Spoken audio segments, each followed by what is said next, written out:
Hello students, I hope you all are good. So today I'm here with a new video जिसमें हम आगे continue करेंगे अपना lesson number 9 more about internet. So this is your second part and in this part we will continue our lesson history of internet. Last video में हमने uses of internet जाने थे. Now in this video history of internet, internet की history के बारे में हम जानेंगे कि कब स्टार्ट हुई इंटरनेट, कैसे हुआ, ये सब हम जानेंगे.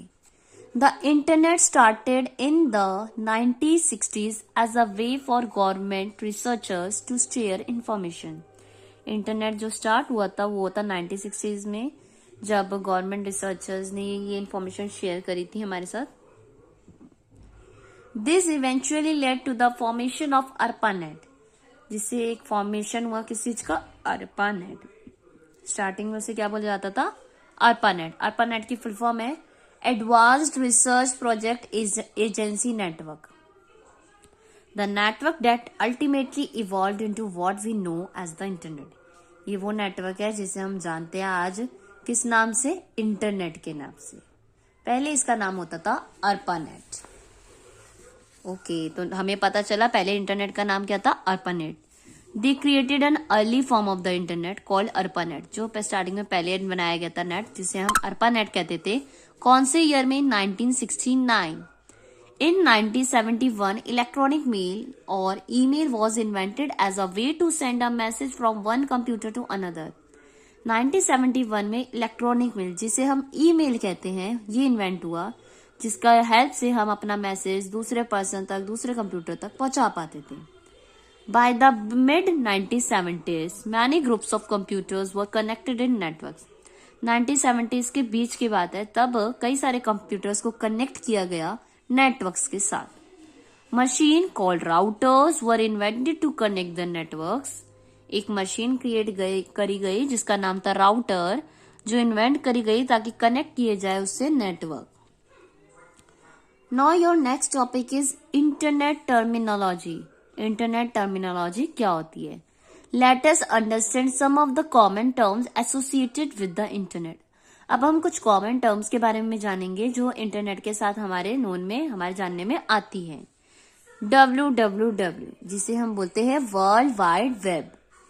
It is a collection of interconnected pages that contain text, pictures, audio and movies. ये एक इंटरनेट कनेक्टेड पेज है जिसमें टेक्स्ट, पिक्चर्स, ऑडियो, मूवीज, ये सब होता है. Various pages are connected using links and can be access through the internet. कई सारे पेजेस कनेक्ट होते हैं एक लिंक से, जिसको हम एक्सेस कर सकते हैं इंटरनेट की हेल्प से. विदाउट इंटरनेट हम इसका यूज नहीं कर सकते. अ मैटर ऑफ फैक्ट में क्या गिवन है, the very first widely popular browser was Mosaic, which was available from 1993 and discontinued in 1997. सबसे पॉपुलर ब्राउजर है जिसका नाम है मोसाइक, जो कि 1993 में आया था, और ये बंद कब हो गया था, 1997 में.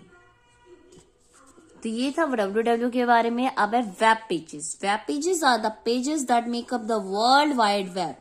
वेब पेजेस वो पेजेस है जो बनाते हैं वर्ल्ड वाइड वेब को. Web pages created by using a language called HTML. Web page किससे क्रिएट किया गया था, एक लैंग्वेज है जिसे हम HTML कहते हैं. HTML की फुल फॉर्म क्या है, hyper text markup language. Hyper text markup language. It can be seen or access using a web browser. इसको हम देख भी सकते हैं, एक्सेस भी कर सकते हैं वेब ब्राउजर की हेल्प से जब हम यूज करते हैं. द पेजेस में contain text, images, audios, videos and links. ये जो पेजेस होते हैं इसके अंदर क्या आते हैं, टेक्स्ट आते हैं, इमेजेस आती है, ऑडियोज आती है, वीडियोज और कई सारे लिंक्स होते हैं. Phrases such as navigating the web और सर्फिंग द वेब. कई सारे फ्रेजेस है जैसे नेविगेट करना, वेब को सर्फ करना, यूज किए जाते हैं जब भी हम विजिट करते हैं one web page followed by the other. जब भी हम विजिट करते हैं वन वेब पेज जो कि दूसरे से लिंक होता है, दूसरे द्वारा फॉलो किया जा रहा होता है. Website is a collection of related website. अब वेबसाइट क्या होती है, ये कलेक्शन होती है वेब पेजेस का. वेब पेजेस के अंदर वर्ल्ड वाइड वेब होता है ना. Now browser is a software program that allows us to access and view web pages. Some example of browsers are Internet Explorer, Mozilla Firefox, Google Chrome, etcetera. Browser एक software program है जो हमें allow करता है access करना कई सारे web pages को देखना। कुछ एग्जाम्पल है ब्राउजर के, जैसे इंटरनेट एक्सप्लोरर, इस पे हम सर्च कर सकते हैं। मोजिला फायरफॉक्स, गूगल क्रोम, जिसका आज के टाइम पे बहुत ज्यादा यूज करते हैं। कुछ भी सर्च करना हो हम क्रोम पे जाते हैं, जस्ट टाइप करते हैं जो भी इंफॉर्मेशन हमें गेन करनी होती है। तो इस पे लिखते हैं, कई सारे वो वेब पेजेस ओपन कर देता है, एंड उस वेब पेजेस को ओपन करके हम कई सारी इंफॉर्मेशन गेन कर सकते हैं, जो भी हमें उस टॉपिक से रिलेटेड सर्च करनी होती है। And the last is hyperlink. Hyperlink is an inbuilt connection to another related web page or a part of web page. Hyperlink एक तरह होता है जिसमें कनेक्शन देता है दूसरे पेज का। कई बार आपने सर्च करा होगा तो आपने देखा होगा पैराग्राफ लिखा होता है और उसमें बीच में कोई एक ऐसा वर्ड होता है जिसपे ब्लू कलर का लिखा होता है। अगर हम उस पर क्लिक कर देते हैं तो वो दूसरा पेज ओपन कर देता है आपके सामने और इन्फॉर्मेशन शो करता है। That is called hyperlink. अगर आप कुछ पढ़ रहे हो, फॉर एग्जाम्पल अब समझ लो आपने सर्च करा है, एग्जाम्पल ले लो, ये गूगल खुला हुआ है और गूगल पे सर्च करते ही ये शो हो रहा है, ओके। तो अब जैसे ये जो हाईलाइटेड है ना, वेब पेजेस, वेबसाइट, ब्राउजर, ये समझ लो ब्लू कलर से आ रहे हैं आपके पास।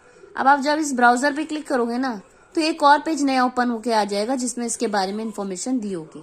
तो अगर आपके कुछ पैराग्राफ में आपने कोई पेज ओपन करा, उसमें ब्लू कलर के वर्ड लिखा हुआ है, तो वो हाइपर लिंक होता है, जो उस पर क्लिक करते ही हम दूसरे पेज पर चले जाते हैं।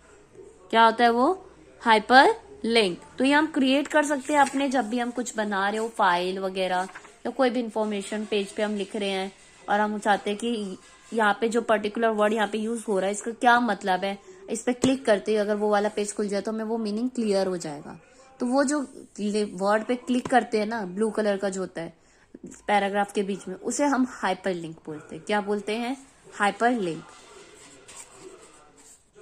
नाउ आप देखते पीछे क्या आएगा, URL। URL क्या होता है? जिसकी फुल फॉर्म होती है यूनिफॉर्म रिसोर्स लोकेटर। क्या होती है? Uniform resource locator. ये एक वेब एड्रेस होता है जो कि ब्राउजर में रिटर्न होता है। जैसे हर फाइल का क्या होता है, अपना एक एड्रेस होता है ना, जैसे ये देख रहे हो http://www, इस तरह से ना आपके कई सारे लिंक्स होते हैं। तो ये हर जगह का एक एड्रेस होता है। जैसे हमारे हर घर का एक यूनिक एड्रेस होता है ना, ऐसी हर वेब पेज का, हर पेज का अपना डिफरेंट एक यूनिक URL होता है, जिसे हम एड्रेस बोलते हैं इंटरनेट की फॉर्म में। तो वो उसका एड्रेस होता है। Next is web server. Web server क्या होता है? Web server is a computer that delivers जो web pages for that we request। Web server एक कंप्यूटर है जो हमें बताता है, सर्व करता है, जो भी हम सर्च करते हैं तो वो हमें वेब पेजेस कई सारे शो करते हैं।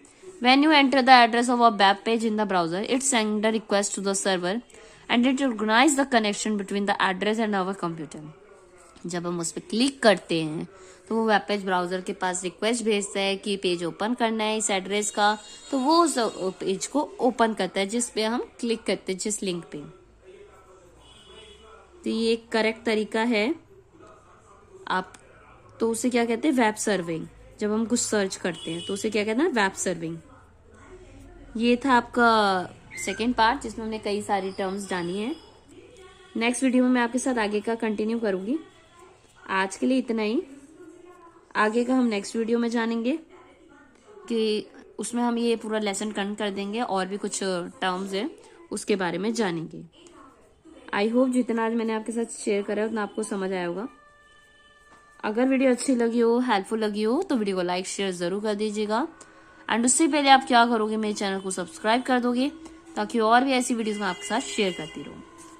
So thank you so much everyone for watching my video and don't forget to subscribe my channel। अगर आप सब्सक्राइब नहीं करेंगे तो आपको आगने वाला पार्ट कैसे मिलेगा? सब्सक्राइब के साथ ही साथ बेल आइकन को भी प्रेस कर दीजिएगा ताकि आपके पास सबसे पहले मेरी वीडियो पहुंचे। So thank you so much।